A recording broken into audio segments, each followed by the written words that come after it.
नमस्कार। आधुनिकीकरण प्रभाग की ओर से ये दूसरी प्रेस कॉन्फ्रेंस है जिसमें आपका स्वागत है।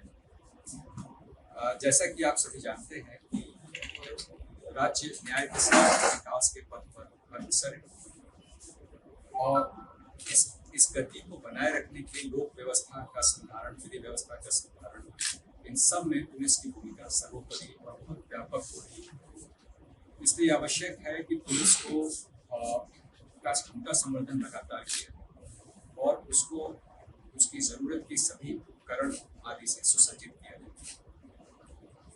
ये जिम्मेदारी आधुनिकीकरण प्रभाग की है और इसके तहत पिछले वर्ष और इस वित्तीय वर्ष में लगातार गृह विभाग की स्वीकृति के बाद कई सारी उपलब्धियां हासिल हुई, खास करके क्षमता संवर्धन में, जिसकी ओर मैं आपका ध्यान आकर्षित करना चाहता हूँ।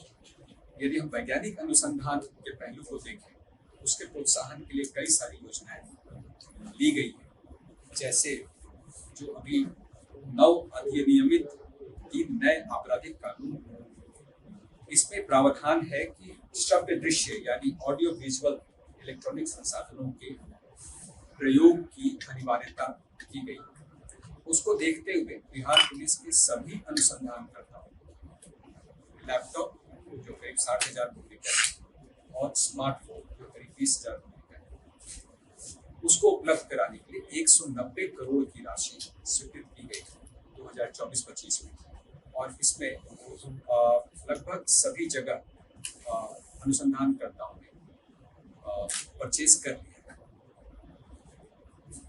इन्हीं 3 कानूनों में 7 या 7 वर्ष से अधिक सजा वाले आपराधिक कांडों में विधि विज्ञान प्रयोगशाला के वैज्ञानिकों का भी घटनास्थल के निरीक्षण करने की अनिवार्यता थी। उसके दृष्टिगत वित्तीय वर्ष 2024-25 में 15 करोड़ की लागत से 34 पदक मोबाइल फोरेंसिक वैन भी क्रय किए गए। इसी प्रकार फोरेंसिक उपकरणों के संवर्धन में भी क्रय हेतु वित्तीय वर्ष 2024-25 में करीब 9.5 करोड़ की राशि का पुनर्वैधिकीकरण यानी रिवैलिडेशन गृह विभाग से प्राप्त हुआ है और राशि की विमुक्ति की जा चुकी है, जिसमें विभिन्न उपकरणों का क्रय किया जाए। CCTNS परियोजना, जैसा कि आप सभी जानते हैं, ये चल रहा है और इसके निर्बाध एवं सुगम क्रियान्वयन हेतु भी इसमें कई सारे हार्डवेयर वगैरह परचेज शामिल होते हैं। उसके लिए भी वित्तीय वर्ष 2024-25 में करीब 12.5 करोड़ रुपए की स्वीकृति मिली और राशि विमुक्त कर दी गई। 9 पुलिस रेंज स्तर पर क्षेत्रीय विधि विज्ञान प्रयोगशाला के भवन निर्माण की कुल राशि 50.5 करोड़ की स्वीकृति वित्तीय वर्ष 2021-22 में की गई, जिसके परिणाम स्वरूप आज की तिथि 4 विधि विज्ञान प्रयोगशाला जो क्षेत्रीय स्तर पर कार्यरत होने हैं, पूर्णिया, गया, सारण एवं मुंगेर, इसमें निर्माण कार्य पूर्ण हो चुका है और शेष जो 5 हैं, बेतिया, रोहतास, सहरसा, बेगूसराय एवं दरभंगा में भी निर्माण कार्य समाप्ति पर। शेष 28 जिलों में, ये तो 9 क्षेत्रीय विधि विज्ञान प्रयोगशाला है, इसके अलावा शेष 28 जिलों में जिला चलंत विधि विज्ञान प्रयोगशाला के लिए भवन निर्माण हेतु कुल राशि स्वीकृति की गई थी 15.17 करोड़ 2022-23 में की गई, जिसमें से 13 का भवन निर्माण कार्य पूर्ण हो चुका है और शेष 15 का भी भवन निर्माण कार्य अंतिम चरणों में।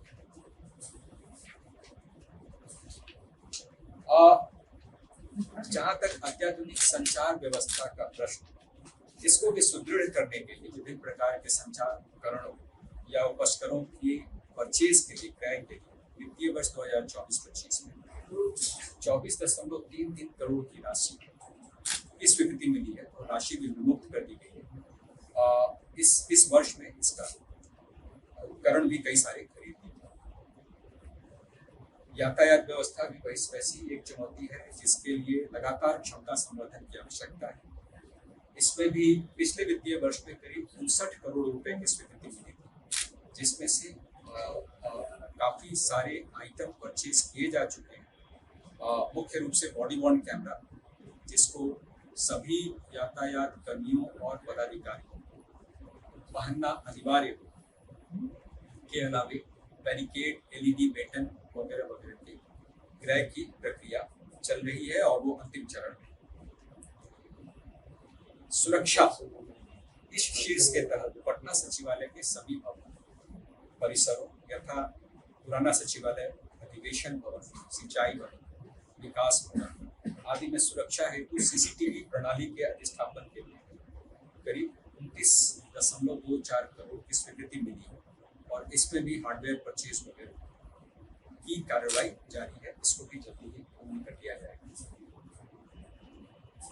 इसके अलावा सभी जिला मुख्यालयों स्थित न्यायालय एवं माननीय उच्च न्यायालय पटना की सुरक्षा व्यवस्था है।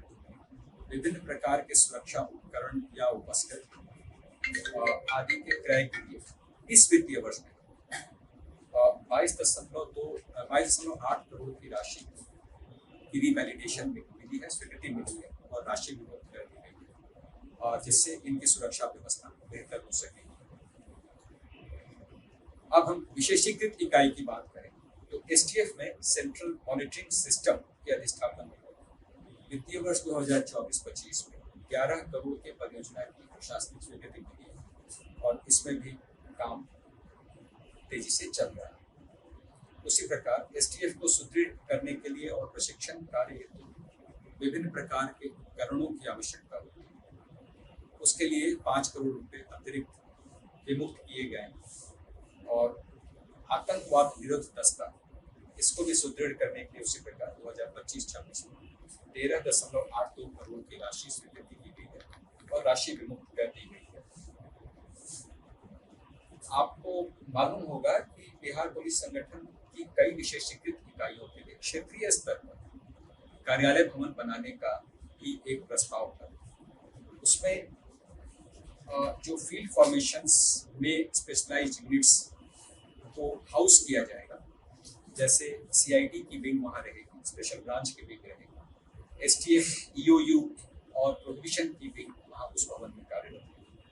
तो इन 11 क्षेत्रीय कार्यालयों के लिए संयुक्त भवन के निर्माण में 62.47 करोड़ की राशि राज्य सरकार द्वारा स्वीकृत की गई है और इसमें से 4 जो क्षेत्रीय कार्यालय हैं, पूर्णिया, मुंगेर, सहरसा और मुजफ्फरपुर, इनका निर्माण कार्य पूर्ण हो चुका है।